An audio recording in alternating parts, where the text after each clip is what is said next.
Assalamualaikum warahmatullahi wabarakatuh. Perkenalkan, di sini nama saya Mirsun Abdullah, NIM 2024 1010 1143. Saya dari kelas Sistem Basis Data A. Di sini saya akan menjelaskan tentang identifikasi entity, atribut, dan juga relationship.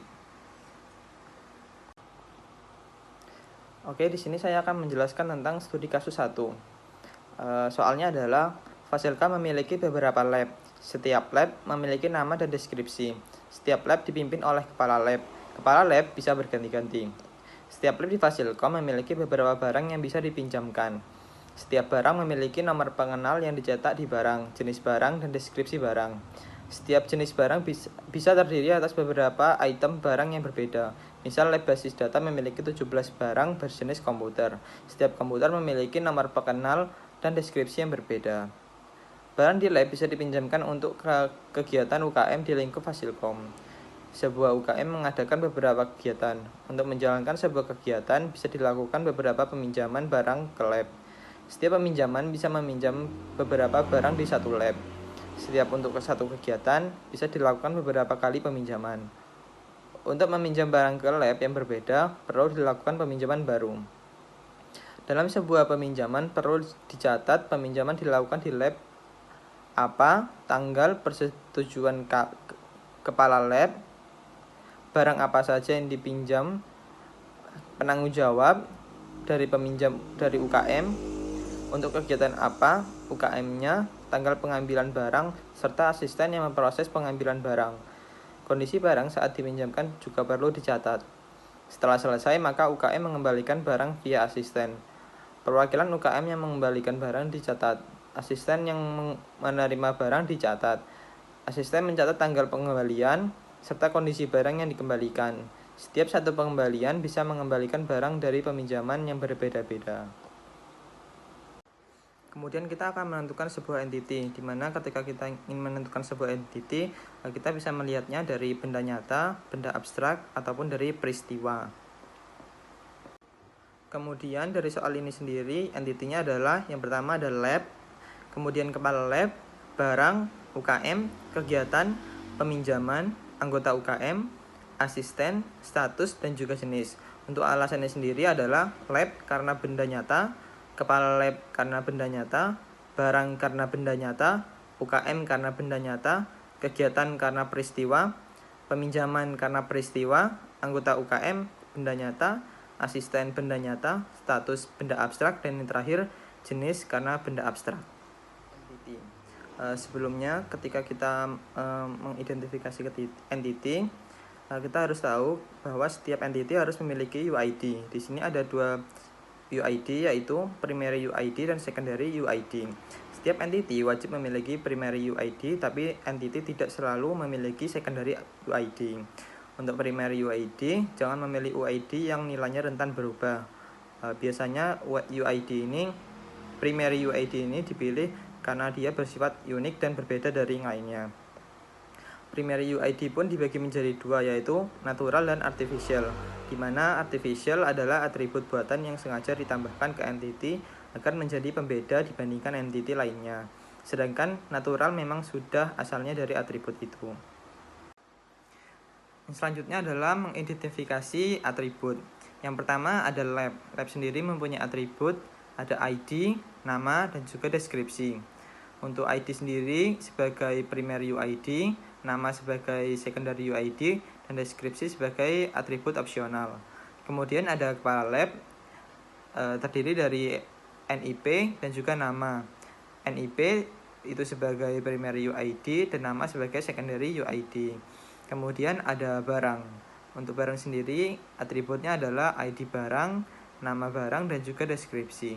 Untuk ID barang itu sebagai primary UID, nama barang sebagai secondary UID, dan deskripsi sebagai atribut opsional. Kemudian ada UKM. UKM itu atributnya adalah ID UKM, nama UKM, dan juga deskripsi. Untuk ID UKM sebagai primary UID, nama UKM sebagai secondary UID, dan deskripsi sebagai atribut opsional.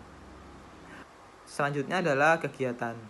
Kegiatan sendiri terdapat dua atribut. Yang pertama ada ID kegiatan dan juga tanggal kegiatan. Untuk ID kegiatan itu sebagai primary UID dan tanggal kegiatan sebagai atribut opsional. Kemudian ada peminjaman. Untuk peminjaman sendiri terdapat ada ID peminjaman, tanggal peminjaman, dan juga tanggal pengembalian. Untuk ID peminjaman sebagai primary UID, untuk tanggal peminjaman dan tanggal pengembalian sebagai atribut opsional. Untuk anggota UKM terdiri dari NIM dan juga nama. Untuk NIM sendiri sebagai primary UID dan nama sebagai secondary UID. Untuk asisten terdapat NIM dan juga nama. Untuk NIM sendiri sebagai primary UID dan nama sebagai secondary UID.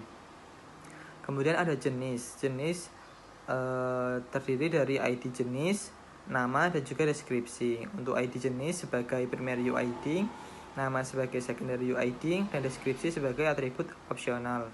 Kemudian yang terakhir adalah status. Status mempunyai satu atribut yaitu ID status, dan ID status sebagai primary UID. Selanjutnya adalah mengidentifikasi relation antara satu entity dengan yang lainnya. Untuk dari tabel berikut, yang warna biru menandakan bahwasannya adanya hubungan antara satu entity dengan yang lainnya. Yang pertama adanya lab dan juga kepala lab. Hubungannya adalah setiap lab bisa mencantumkan lebih dari satu kepala lab, dan setiap kepala lab hanya bisa dicantumkan satu dan hanya satu lab. Kemudian ada lab dan juga barang. Hubungannya adalah setiap barang hanya bisa satu dan hanya satu di lab. Kemudian setiap lab bisa mempunyai lebih dari satu barang. Kemudian ada hubungan antara lab dan juga peminjaman. Hubungannya adalah setiap lab bisa dilakukan di peminjaman, dan setiap peminjaman hanya bisa dilakukan di satu lab. Kemudian ada hubungan antara lab dan juga asisten. Hubungannya adalah setiap lab bisa mencantumkan satu dan hanya satu asisten, dan setiap asisten bisa dicantumkan lebih dari satu lab. Kemudian ada kepala lab dan juga asisten. Hubungannya adalah setiap kepala lab punya lebih dari satu asisten, dan setiap asisten hanya mempunyai satu kepala lab. Kemudian ada hubungan antara barang dan juga peminjaman. Hubungannya adalah setiap barang bisa dilakukan satu dan hanya satu peminjaman. Setiap peminjaman bisa dilakukan lebih dari satu barang. Kemudian ada hubungan antara barang dan jenis. Setiap barang mempunyai satu dan hanya satu jenis, dan setiap jenis bisa terdiri atas beberapa barang yang berbeda. Kemudian ada UKM dan anggota UKM. Hubungannya adalah setiap UKM memiliki lebih dari satu anggota UKM.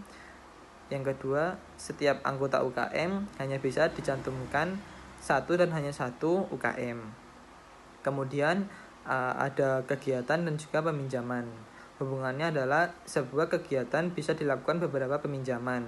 Setiap peminjaman hanya bisa dilakukan satu kegiatan.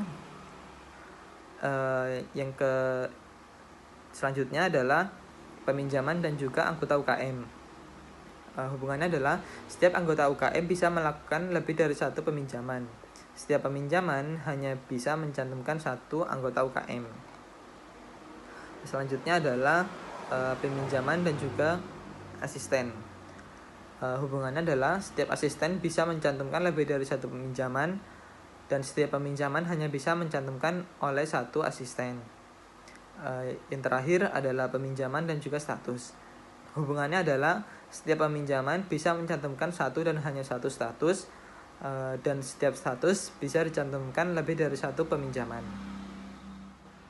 Selanjutnya kita akan membahas tentang studi kasus 2. Soal di sini adalah adanya bond pembelian.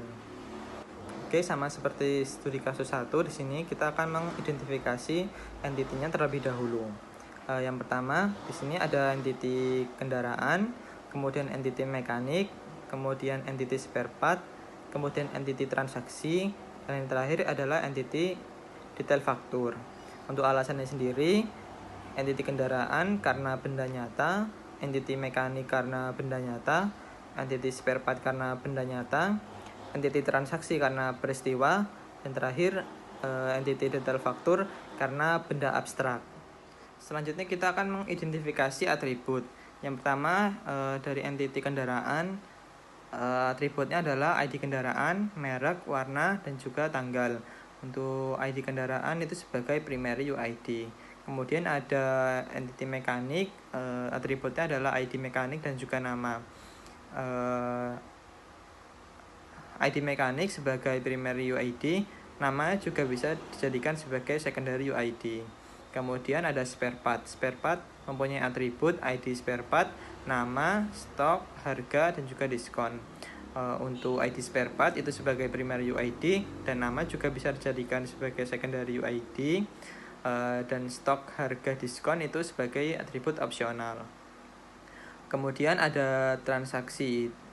Di transaksi terdapat atribut yaitu ID transaksi dan juga tanggal. ID transaksi sebagai primary UID dan tanggal sebagai atribut opsional. Kemudian yang terakhir ada detail faktur. Detail faktur sendiri mempunyai satu atribut yaitu ID detail faktur dan juga sekaligus sebagai primary UID. Oke, selanjutnya kita akan mengidentifikasi relationship antara satu entity dengan yang lainnya. Untuk di tabel ini yang bertandakan OK menandakan adanya hubungan antara satu entity dengan entity yang lainnya. Yang pertama ada transaksi dan juga kendaraan. Hubungannya adalah setiap transaksi bisa mencantumkan satu dan hanya satu kendaraan, dan setiap kendaraan harus dicantumkan pada satu atau lebih transaksi. Kemudian ada mekanik dan juga transaksi. Hubungannya adalah setiap transaksi bisa mencantumkan satu dan hanya satu mekanik, dan setiap mekanik harus dicantumkan pada satu atau lebih transaksi. Kemudian ada transaksi dengan detail faktur. Hubungannya adalah setiap detail faktur harus dimiliki satu dan hanya satu transaksi, dan setiap transaksi bisa memiliki satu atau lebih detail faktur. Yang terakhir ada spare part dengan detail faktur.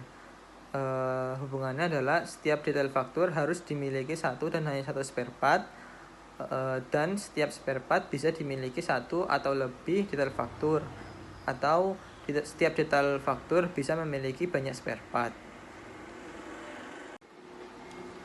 Berikut penjelasan dari saya, kurang lebihnya mohon maaf. Assalamualaikum warahmatullahi wabarakatuh. Terima kasih.